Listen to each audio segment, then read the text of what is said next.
Bismillahirrahmanirrahim. Assalamualaikum warahmatullahi wabarakatuh. Alhamdulillahirabbil alamin, wassalatu wassalamu ala asyrafil anbiya'i wal mursalin wa ala alihi wa ashabihi ajma'in. Amma ba'd. Hadirin hadirat jemaah sekalian rahimakumullah, alhamdulillah pada siang hari ini Allah Subhanahu wa taala anugerahkan kembali kepada kita nikmat-Nya.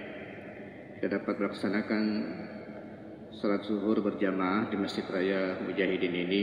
Mudah-mudahan ibadah kita diterima oleh Allah Subhanahu wa taala. Selawat dan salam kita ucapkan buat baginda Rasulullah sallallahu alaihi wasallam. Hadirin hadirat rahimakumullah, ada satu cara di antara banyak cara yang Allah Subhanahu wa taala suguhkan kepada kita dalam mengajarkan kepada kita makna-makna di dalam Al-Quran. Bagaimana kita diberikan kemudahan untuk menangkap rahasia-rahasia Allah Subhanahu wa taala yang terdapat dalam Al-Quran. Dan di antara yang Allah Subhanahu wa taala turunkan, mengajarkan kepada kita adalah dengan darbu al-masal. Dengan darbu al-masal, dengan membuat masal atau perumpamaan.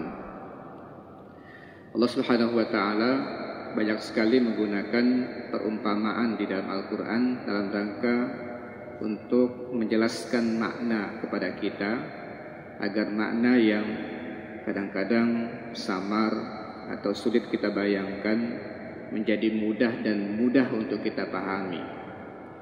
Dalam bahasa kita, darbul masal sering diistilahkan dengan metafora, dan tujuan daripada darbul masal itu adalah upaya untuk memahami sesuatu yang abstrak, yang sulit untuk dipahami, sulit untuk digambarkan, dengan menjelaskannya dengan cara yang konkret, sesuatu yang bisa kelihatan agar orang mudah untuk memahaminya. Salah satu di antara yang bisa kita pelajari, dan ini sangat penting untuk kita ketahui, adalah kekuatan la ilaha illallah. Kekuatan la ilaha illallah dalam kehidupan manusia. Memang kalau kita mengucapkan la ilaha illallah dalam kehidupan atau dalam setiap hari mungkin kita mengucapkannya, kita sangat fasih dalam mengucapkan la ilaha illallah. Tapi bagaimana kekuatannya sulit untuk digambarkan kecuali kalau ada gambaran yang konkret tentang hal itu. Nah, di antara hal yang Allah Subhanahu wa taala turunkan adalah dalam surah Ibrahim.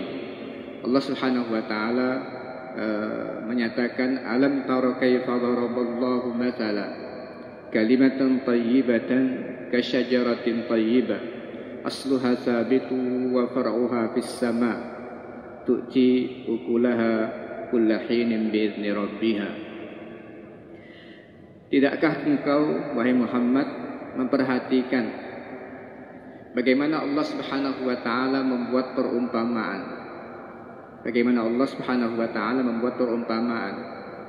Kalimat thayyibah itu seperti syajarah thayyibah. Kalimat thayyibah laksana syajarah thayyibah. Para ulama tafsir secara umum menafsirkan kalimat thayyibah itu adalah la ilaha illallah. Secara umum mereka menafsirkan kalimat thayyibah itu adalah la ilaha illallah. Atau ada juga yang mengatakan perkataan yang baik secara umum. Tapi inti dan puncak daripada kebaikan, dari kata-kata terbaik itu adalah la ilaha illallah. Kalimat la ilaha illallah itu diibaratkan oleh Allah agar kita tahu bagaimana kekuatannya. Diibaratkan seperti syajarah thayyibah, seperti pohon yang baik. Nah, bagaimana pohon yang baik itu? Allah berfirman, asluha sabitun. Asluha sabitun. Pokoknya atau akarnya betul-betul kokoh menghunjam ke dalam tanah. Pokoknya akarnya itu menghunjam ke dalam tanah. Wa far'uha bis sama, kemudian berikutnya batang, cabang semua itu menjulang ke langit. Tu'ti ukulaha kullahinin bi'idni rabbiha, bisa memberikan buahnya setiap masa dengan izin Tuhannya. Ini diantara yang Allah Subhanahu wa taala sampaikan kepada kita, perumpamaan dari kalimat la ilaha illallah, bagaimana kekuatannya. Dia seperti pohon yang baik. Lalu sebagian ahli tafsir mengatakan pohon itu adalah pohon kurma dengan akar yang sangat kokoh di dalam bumi, kemudian dia bisa menjulang tinggi ke atas pohon, kemudian dahannya itu menjulang ke atas dan bisa memberikan buah sepanjang masa dengan izin Allah Subhanahu wa taala.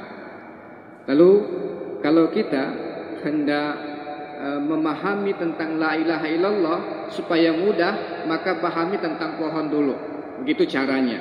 Ya, kita pahami dulu tentang tabiat pohon. Oh, ternyata pohon yang kokoh itu kalau akarnya sudah menghunjam ke dalam tanah yang sangat kuat menghunjamnya, mau digoyang kayak apapun, kemudian diterpa oleh angin dan badai kayak apapun, sulit dia untuk tercerabut.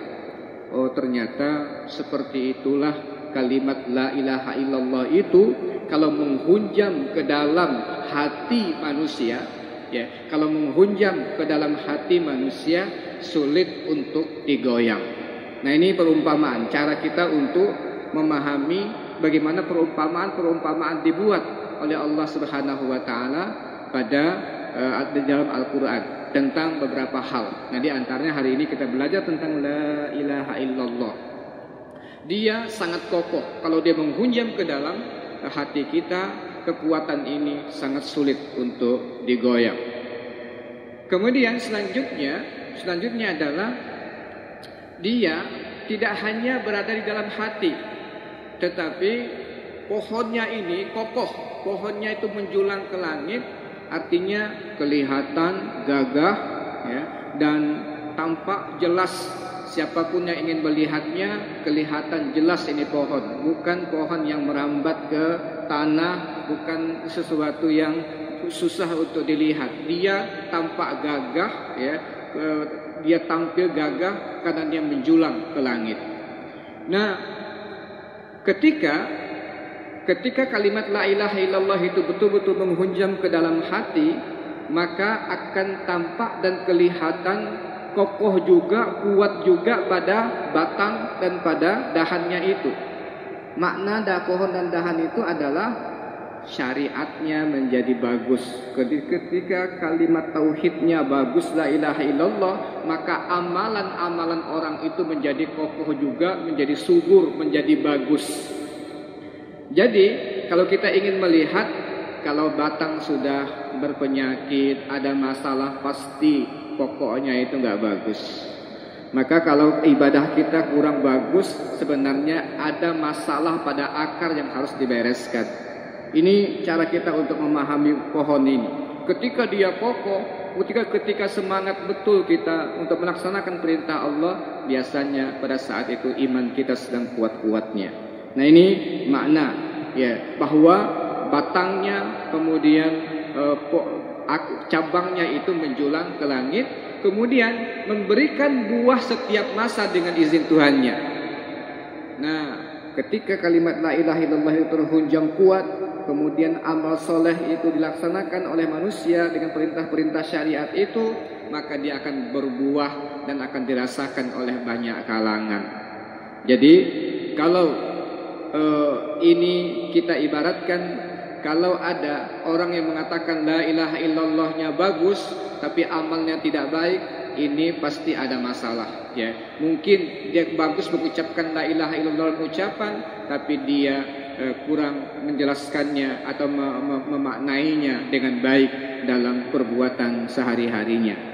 Nah, apalagi sampai kalau dia rajin mengucapkan la ilaha illallah tetapi dalam amalan sehari-hari dengan manusia bermasalah, itu juga pasti ada masalah.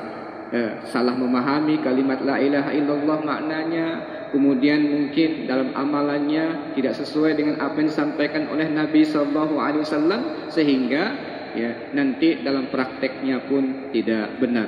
Maka inilah makna sebenarnya fawailul lil musallin alladzina hum an salatihim sahun, atau ara'aital ladzi yukadzibu biddin fadzalikal ladzi yad'ul yatim. Sampai di Allah mengatakan orang yang tidak peduli dengan anak yatim, tidak peduli dengan anak yatim seperti orang yang mendustakan agama.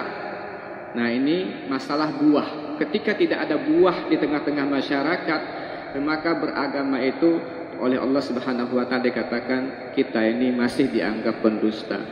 Oleh karena itulah, ma'asyiral muslimin rahimakumullah, memperhatikan makna-makna perumpamaan di dalam Al-Qur'an, di dalam hadis Nabi ini penting sekali, dan ternyata salah satu di antara cara kita untuk bertafakur agar mendalam dan menguat, ya, punya pengaruh kuat di dalam hati kita adalah dengan cara sering-sering membaca Darbul Masal, perumpamaan-perumpamaan yang disebutkan di dalam Al-Quran. Mudah-mudahan kalau kita ketemu dengan ayat-ayat perumpamaan kayak begini, berhenti sejenak, kita renungkan maknanya dalam-dalam, mudah-mudahan hati kita ya, betul-betul terasa bagaimana Allah mengajarkan kita lewat perumpamaan-perumpamaan yang ada tersebut. Nah, di antara hari ini kita belajar tauhid, mudah-mudahan kalimat la ilaha illallah kita benar-benar berpengaruh pada syariat kita, amal-amalan kita sehari-hari dalam mempraktekkan perintah Allah, dan mudah-mudahan berbuah dan manfaatnya dirasakan oleh banyak kalangan. Mudah-mudahan bermanfaat buat kita sekalian. Aku qouli hadza wa astaghfirullah li wa lakum. Assalamualaikum warahmatullahi wabarakatuh.